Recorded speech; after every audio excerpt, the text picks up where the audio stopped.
Hey y'all, I'm back with my March 2022 reading wrap up. Stay tuned.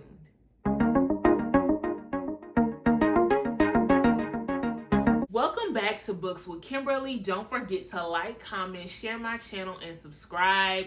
Y'all, I had a really good reading month. I almost read 7 books, but I officially read 6.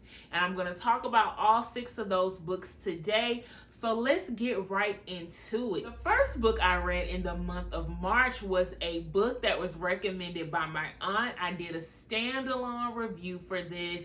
And the book is Ties That Tether by Igharo. Y'all, check out my standalone review. This book was really, really good. I gave it 4 stars. It is about Baryeh, who falls in love with a white man, which is totally against the promise she made to her mother and her father that she would carry on the tradition of marrying an Igbo man of Nigerian descent, and that she would marry that man so that their culture would continue to live on. I really enjoyed this book. There was family ties, there was romance, there was a love triangle. Well, not really, but it was kind of a love triangle. There was a lot in this book, a lot of cultural references. I go more into detail in my standalone review, so go check that out. Second book I finished in March was a book I started months ago, but I finally forced myself to finish it because I was not going to add this book to my DNF list. And for those who don't know what a DNF list is a did not finish list. Books that I did not finish. This book is Private Eye of the Spies That Love Her series by Katrina Jackson.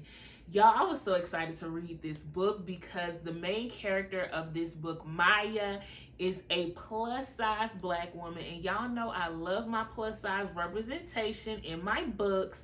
So I was so excited to read this book. And I also had kind of got a little sneak peek in the last book I read by Katrina Jackson, which was, I can't remember the name, but it was also in the Spies That Love Her series. This book is about Maya, and Maya is a cam model, which is like an OnlyFans situation.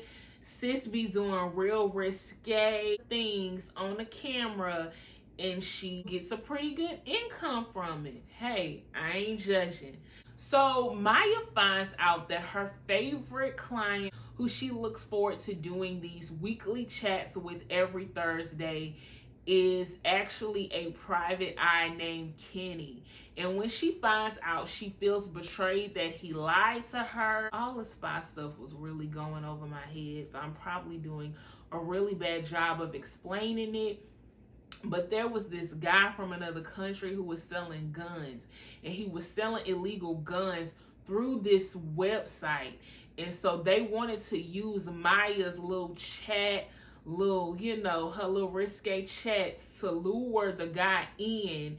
And once the guy was lured by Maya and her beautifulness, they were going to, initiate a meet-up. And once they got the meet-up, they were going to take him down, put him in jail. I hope I did a good job of describing all the spy stuff that was happening. So this book was all about that. And one of the things that this man was into, his little kink, he liked to see Maya with the boyfriend. And so in comes Maya's little chat friend, who happened to be a spy, Kenny. And the two of them, of course, Maya's mad because she feels betrayed. Like, I didn't know you were a spy. Girl, how would you know he was a spy? You ain't see his face. You just thought he was a client. Like, did he really betray you? Or was he really, doing a part of his job? This book was interesting. I thought Maya was really good, and I thought the steaminess was nice, but this book really fell short for me because it was too much spy talk. And because this book is a part of a series, to me, they gave too much dialogue and chapters that were about the characters in the previous book, and also introduce other characters that would be in books following this one. And so I would have just really loved the books to focus in on Kenny and Maya, because I thought it was a great setup. This girl is chatting this anonymous guy who she can't see. She's falling for him over their messages back and forth. And come to find out, he's this fine Asian guy. I just thought it would have been a great romance of how the two of them started off, like him paying for her to do some things on the camera, to them having a beautiful romance. But all the spy stuff just doused the romance for me. So I'm giving this book 3.5 stars, which is 3 stars. Again, I love the plus size representation, and I love a plus size woman that owns her body, is confident about her body, does not mind showing her body and all the beautifulness off, and is making money doing it. I ain't mad at sis, but I do wish that there was more romance and less of all these spies everywhere, every which way. Like, y'all get out the room. Like, let these two have a connection and go on some dates and, you know, get some steaminess popping.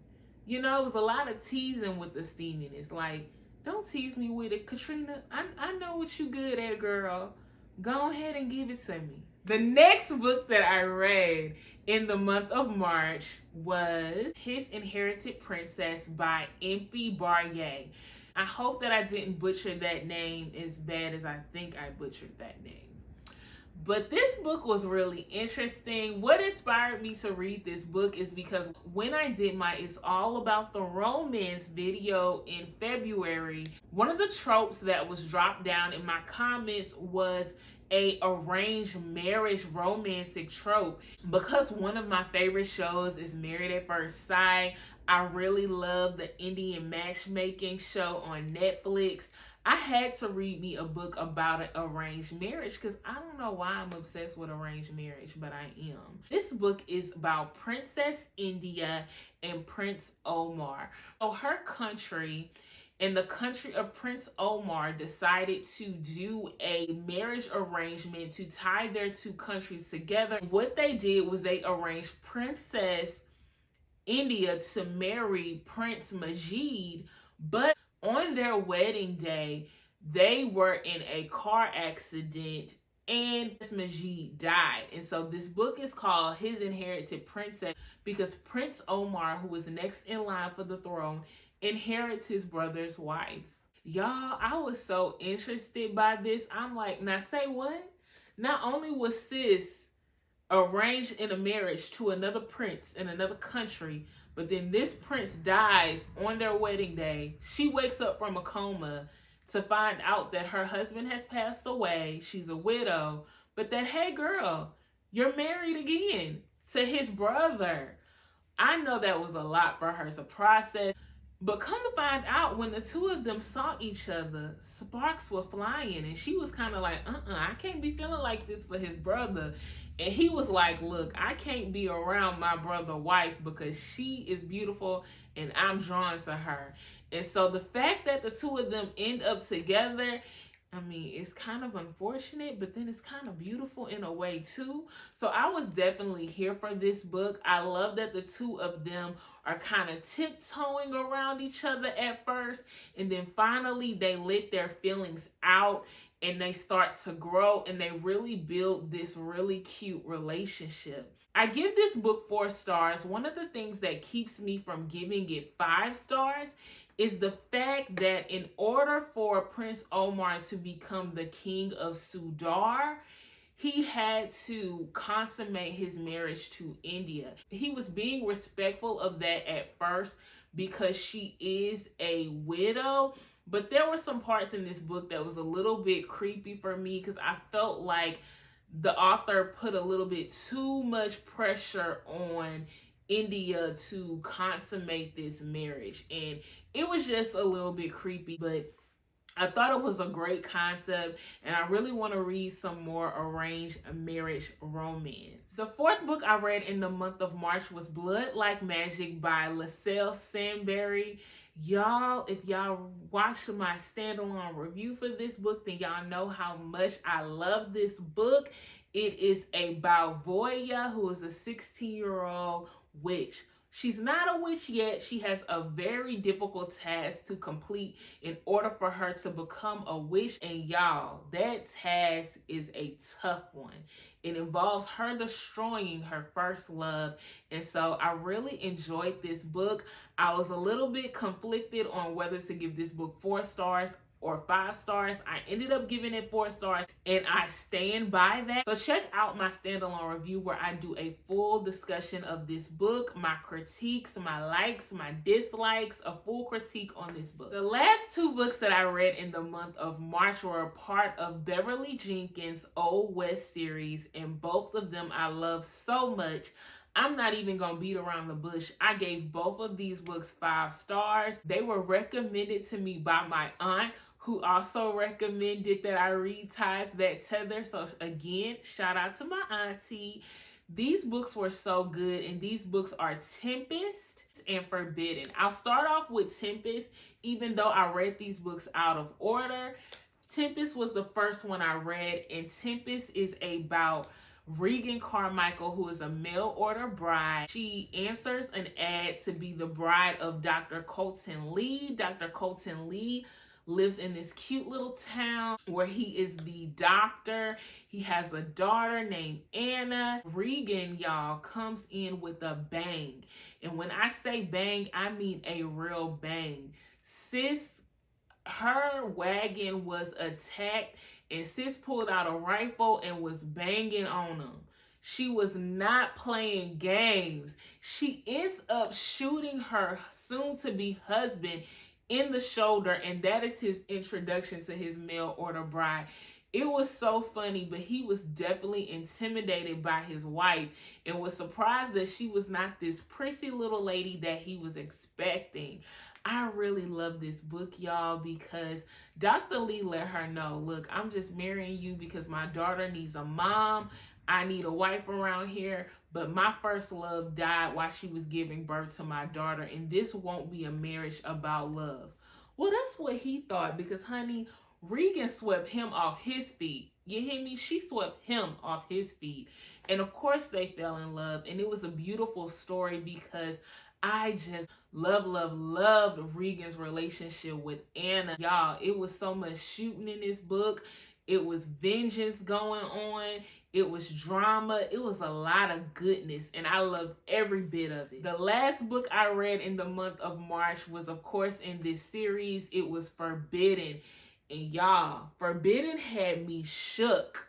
Forbidden is about Regan's aunt, Edie, and Edie is determined to get to California. She gets on a train to go all the way to California, but she ends up being attacked and her purse is stolen. Then she gets left out in the desert and ends up staying in Nevada because she's rescued by Ryan. And Ryan, you guys, is a white man. Well, that's what we think, because Ryan is passing. He is half black, half white, and he's able to pass as a white man. And he's doing this so he can be on the council. He can help black people in the community open up businesses. He's a real stand-up guy, and he intends on continuing to pass to live a better life and also help out black people in the community. But when he meets Edie, he immediately starts to fall for her. He lets go of his fiance. That's right, y'all. He had a white fiance that he called off the engagement and starts to flirt with Edie. But Edie is like, look, we cannot do this. Like, this is a no-no. Beverly Jenkins, she writes books that take place in the 1800s where, you know, slavery was not too far abolished, and so it is definitely a no-no for a white man and a black woman to be dating. But Ryan, at the end of the day, decides to unveil his truth and to let everyone know that he is a black man so that he can freely love Edie.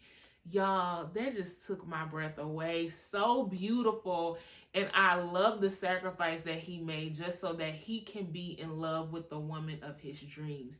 Edie was such a strong character. She was a great chef. She was working in this border house and ended up opening up a restaurant with the owner, Sylvia, of this boarding house, and the two of them had a great friendship, and Edie just was following her dreams of cooking, opening her own restaurant, and she got to find the man of her dreams as well. So I absolutely love this book and gave it 5 stars. Y'all, those are the books that I read in the month of March. I can't wait to come back and tell y'all about the books that I'm reading in the month of April. Y'all get down in those comments and let me know what y'all read in the month of March.